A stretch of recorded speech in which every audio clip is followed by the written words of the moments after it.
बिना कुछ बोले झनक की आंखें नम थीं, पर उसके भीतर ज्वालामुखी सा कुछ फूट पड़ा था। वो चुपचाप ऋषि को देख रही थी, जिसने अभी अभी उस पर आरोप लगाया था कि वह जानबूझकर उसकी और अदिति की बातों को सुन रही थी।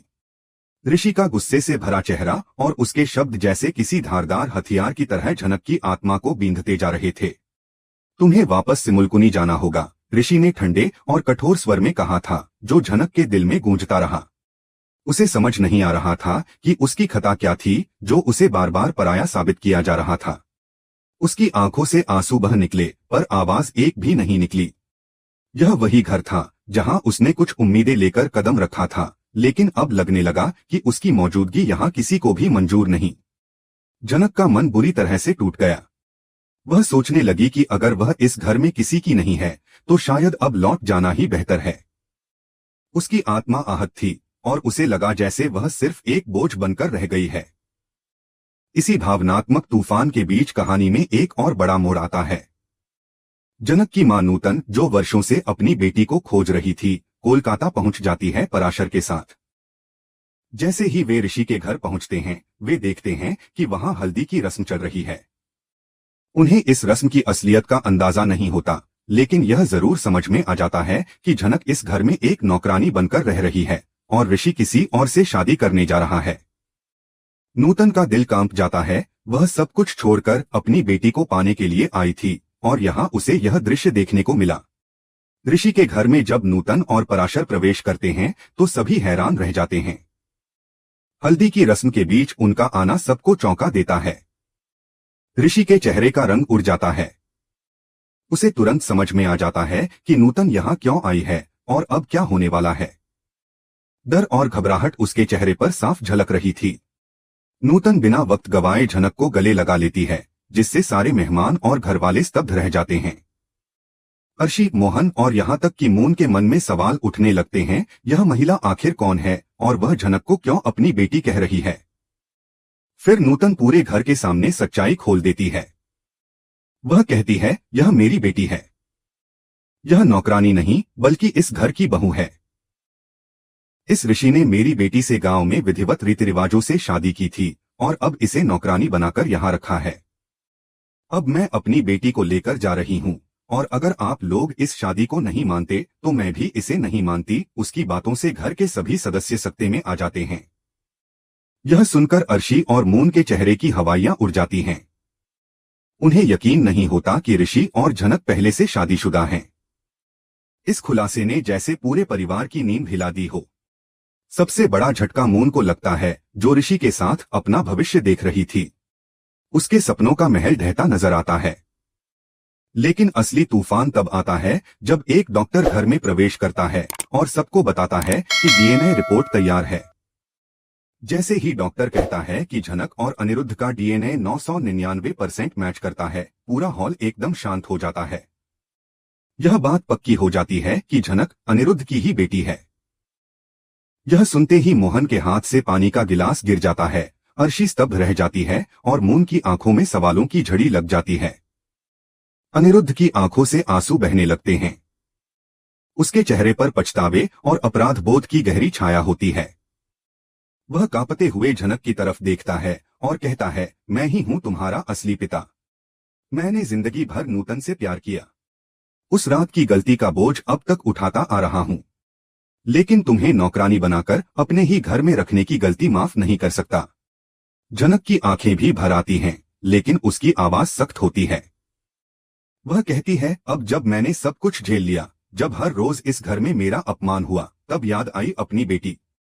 मैं आपको अपना पिता नहीं मानती। ये शब्द जैसे अनिरुद्ध के दिल को चीर कर रख देते हैं।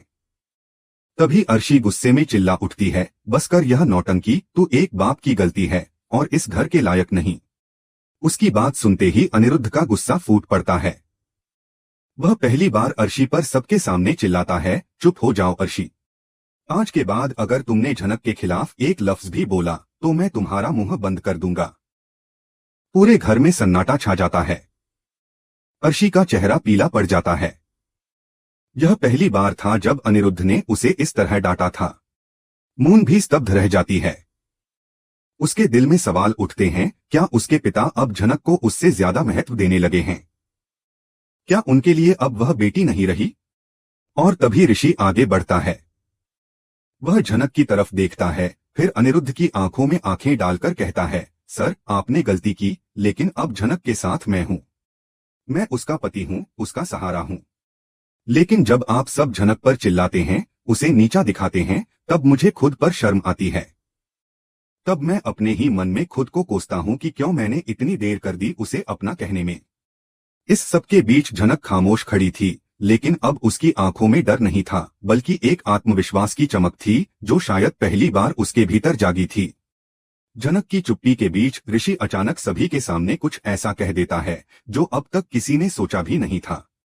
वह जनक की तरफ देखता है और गहरी सांस लेकर कहता है कि जो शादी उस रात चोरी छिपे गांव में हुई थी, वह महज एक मिसअंडरस्टैंडिंग थी।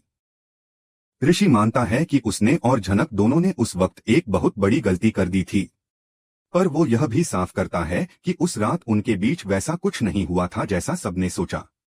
उन्होंने गांव वालों के दबाव और जनक की इज्जत की खातिर वह शादी निभाई थी। लेकिन वक्त ने सब कुछ बदल दिया है। ऋषि अब खुद कबूल करता है कि आज जब वह जनक के करीब आ चुका है, वह उसके साथ रहना चाहता है। ऋषि कहता है कि वह अब मून को भुलाकर जनक के साथ एक नई शुरुआत करना चाहता है।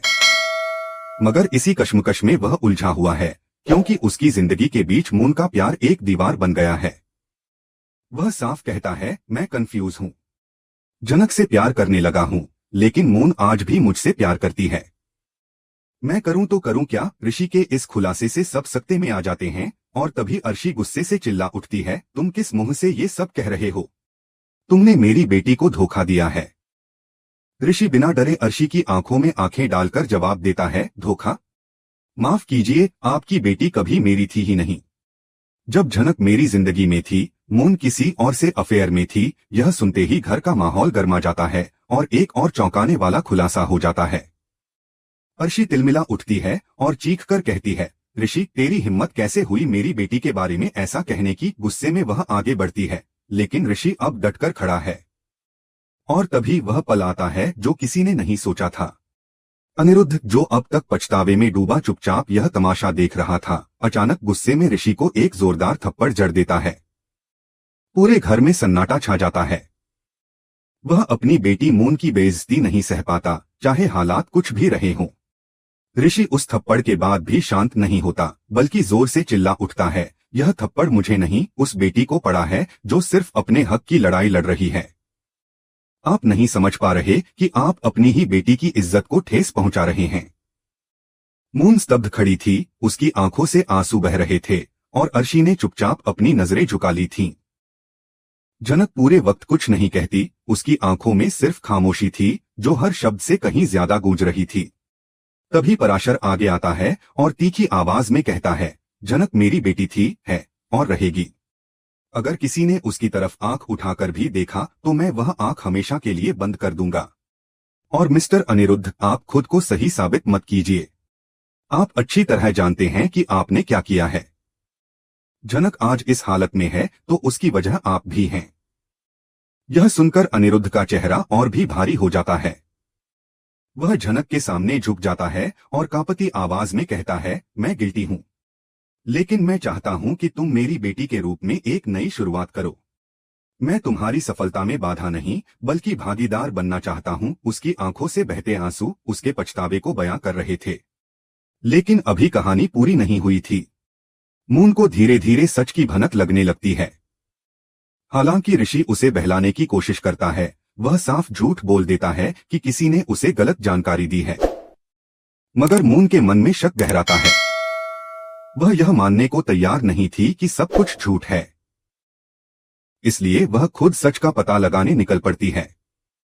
वह हर उस व्यक्ति से पूछताछ करती है जिसे ऋषि और जनक की शादी की जानकारी हो सकती है। ऋषि, जो अब मून के सामने कमजोर पड़ता जा रहा है, लगातार कोशिश करता है कि वह मून को सच से दूर रख सके। मगर मून हर बात की तह तक पहुंचने की ठान चुकी है। और फिर वह दिन आता है जब मून को पूरा सच पता चल जाता है। वह समझ जाती है कि ऋषि और जनक की शादी वाकई में हो चुकी है और ऋषि ने यह बात उससे छुपाई। वह टूट जाती है और ऋषि से कहती है, तुमने मुझे धोखा दिया। तुम चाहते तो मुझसे सच कह सकते थे, लेकिन तुमने मुझसे वो भी छीन लिया। ऋषि उसके सामने हाथ जोड़कर माफी मांगता है, कहता है कि वह मजबूर था, जनक की इज्जत और गांव वालों के दबाव में आकर उसने यह कदम उठाया। लेकिन मून उसे बीच में रोक देती है और कहती है, मजबूरी में की थी तो बता भी सकते थे ना। तुमने जो किया वो सिर्फ एक धोखा था और इसकी कोई माफी नहीं है। अब ऋषि जान चुका है कि उसने मून का भरोसा तोड़ा है। दूसरी ओर छोटी झनक, जो अब तक मासूमियत से सब देख रही थी, अंदर ही अंदर टूट रही थी। उसे लग रहा था कि उसकी वजह से ऋषि की जिंदगी बर्बाद हो गई है। वह खुद को दोषी मान रही थी कि उसकी वजह से मून और ऋषि का रिश्ता खत्म हो गया है। वह सोचती है कि कहीं ऋषि अब उससे भी दूर ना हो जाए। कहानी अब उस मोड़ पर आ गई है जहां हर किरदार अपने ही सवालों में उलझा है। मून क्या अब हमेशा के लिए ऋषि को छोड़ देगी? क्या ऋषि अब झनक को अपना पाएगा? क्या झनक खुद को इस रिश्ते के लायक समझेगी? और क्या अनिरुद्ध, पराशर और अर्शी में से कोई झनक की नई कहानी में उसके साथ चलेगा? यह अब देखने वाली बात होगी, क्योंकि रिश्तों की बुनियाद हिल चुकी है, खून ने सच्चाई उगल दी है और एक बाप ने बगावत कर दी है। अब झनक की कहानी बदल रही है, लेकिन उस रास्ते पर उसके साथ कौन चलेगा, यही असली सवाल है।